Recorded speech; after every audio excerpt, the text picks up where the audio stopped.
Hello everyone, welcome back to my channel Learn Practice Achieve. I am Sukirti, I am an educator and today we will discuss class 10 maths based on NCERT syllabus. Chapter number 9 में आज हम discuss करेंगे some applications of trigonometry. Trigonometry chapter हम already discuss कर चुके हैं, इसके सारे वीडियोस अवेलेबल हैं, आप उसको देख सकते हो. ट्रिग्नोमेट्री में हमने जितने सारे रेशियोज यूज़ करे थे उसमें से कौन सा रेशियो यहाँ पे यूज़ होगा उसके बारे में डिस्कस करेंगे.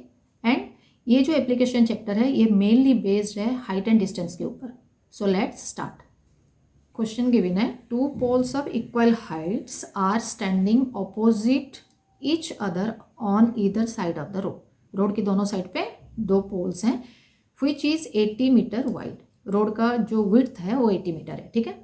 From the point between them on the road, दोनों पोल जो हैं दोनों पोल के बीच में रोड के ऊपर एक पॉइंट है. उसी पॉइंट से the angle of elevation of the top of the pole are 60 degree and 30 degree. एक पोल पे जो एलिवेशन जा रहा है वो 60 डिग्री जा रहा है, दूसरे पोल पे जो एलिवेशन जा रहा है वो 30 डिग्री जा रहा है. Find the height of the poles as well as the distance of the point from the poles. जिस पॉइंट से दोनों पे एंगल ऑफ एलिवेशन जा रहा है उसी का डिस्टेंस कितना है वो भी हमें फाइंड आउट करना है. तो सबसे पहले हम फिगर ड्रॉ करते हैं. फिगर ड्रॉ करके उसके बाद उसमें से हमें सारा सोल्यूशन मिल जाएगा. ठीक है. So first this is the road. ठीक है. रोड के दोनों साइड दो पोल्स गिवन है और जो रोड का जो विड्थ है that is given as 80 metre. ठीक है. पोल्स के नेम हमने गिवन है यहाँ पे A B and C D. जो पॉइंट से एंगल ऑफ एलिवेशन है that point is point O. यहाँ से आपका पॉइंट ऑफ एलिवेशन शुरू होगा. ठीक है. सो फर्स्ट पोल के लिए जो पॉइंट ऑफ एलिवेशन है एंगल ऑफ एलिवेशन है that is equal to 60 degree और सेकंड में जो एंगल ऑफ एलिवेशन है that is equal to 30 degree. ठीक है. अभी हमें फाइंड आउट करना है what is the distance between B O, what is the distance between O D and what is the height of this two poles. ठीक है. तो फाइंड आउट करते हैं. सो टू फाइंड आउट दिस पहले हमें ले लेना है the poles, this two poles are of equal height that is equal to A B और सी डी. जो जो गिवन है पहले उसको हम मेंशन करेंगे, उसके बाद हम फाइंड आउट करेंगे वैल्यू. ठीक है. So the point from where the height of the elevation is taken that is equal to point O according to the figure. ठीक है. And the distance between the poles that is equal to BD equal to 80 meter. Okay. Now we have two triangle. एक triangle है हमारा ABO, दूसरा triangle है हमारा CDO. तो पहले हम लेंगे triangle CDO जिसमें angle of elevation है 30 डिग्री. ठीक है. तो CD upon OD is equal to 10-30 degree. Again 10-30 degree का वैल्यू हमें कहाँ से मिलेगा? जब हम ट्रिग्नोमेट्रिक टेबल देखते हैं तो वहाँ पे 10-30 डिग्री का वैल्यू जो है वो गिवन है, उसमें से हम इसका वैल्यू लेंगे. So 10-30 degree is equal to 1/√3. तो C D upon O D जो है दैट इज इक्वल टू 1/√3 हो गया. तो C D is equal to O D upon √3. So इसको हम ले लेते हैं equation number 1. Clear. Now we will take the second triangle. Second triangle क्या है? A B O. तो यहाँ पे भी A B upon O B. अगर दूसरा ट्राइंगल हम लेते हैं तो दूसरा ट्राइंगल में क्या गिवन है? The angle of elevation is equal to 60 degree. तो क्योंकि यहाँ पे हमें हाइट एंड डिस्टेंस है, जैसे कि हमने पहले डिस्कस करा था, यहाँ पे tan थीटा यूज़ होगा. तो यहाँ पे थीटा 60 डिग्री है तो हमने tan 60 डिग्री यूज़ किया. तो tan 60 डिग्री का वैल्यू हम फाइंड आउट करेंगे अगेन टेबल पे दैट इज इक्वल टू √3. तो tan 60 डिग्री की जगह पे हम यूज़ करेंगे √3.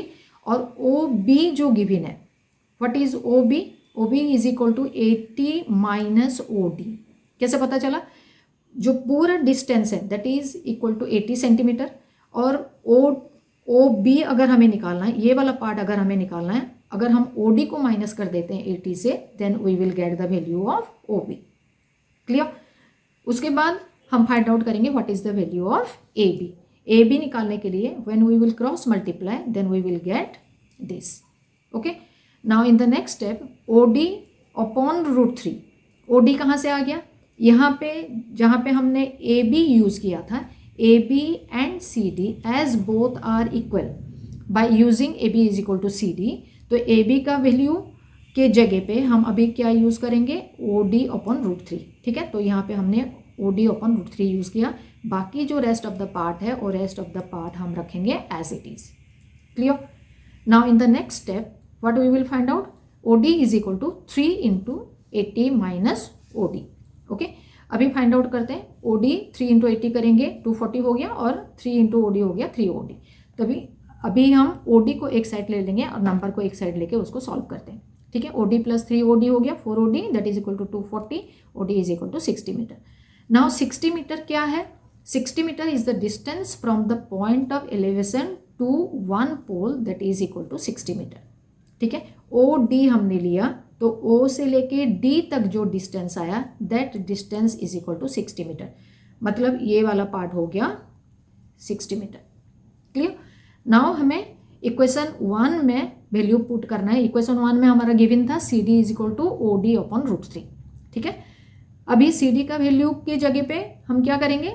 CD जहाँ पे OD जहाँ पे था, OD के जगह पे, क्योंकि हमारा वैल्यू हम अभी ऑलरेडी फाइंड आउट कर चुके हैं, तो OD के जगह पे हम यूज़ करेंगे 60 मीटर, ठीक है। और यहाँ से हम वैल्यू निकालेंगे CD का, तो CD is equal to 20 into √3। 20 into √3 कैसे हुआ? 60 is equal to 20 into 3, okay. So 3 को हमने डिवाइड कर दिया √3 इंटू √3, सो 20 √3 हो गया। Clear? So the height of the poles is equal to 20 √3 metre. तो क्योंकि AB और CD दोनों पोल्स का हाइट इक्वल था, तो दोनों का वैल्यू निकल गया 20 √3 मीटर। अभी OB प्लस OD जो गिवन है वो है 80 मीटर, उनमें से एक का वैल्यू हम 60 मीटर ऑलरेडी निकाल चुके हैं, तो दूसरा का वैल्यू कितना हो जाएगा? 80 मीटर माइनस OD हो गया, so that is equal to 20 metre. So 20 metre is this part that is equal to BO, okay.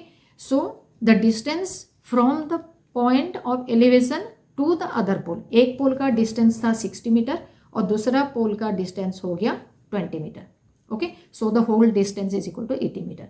So here we got 3 answer. एक तो है पॉइंट ऑफ एलिवेशन जो कि 30 डिग्री एलिवेशन था, O से लेके D तक, वो हो गया 60 मीटर। सेकेंड जो 60 डिग्री एलिवेशन था वो हो गया 20 मीटर, और जो थर्ड पार्ट था height of the pole that is equal to 20 √3 metre. This is your answer. Clear? Done?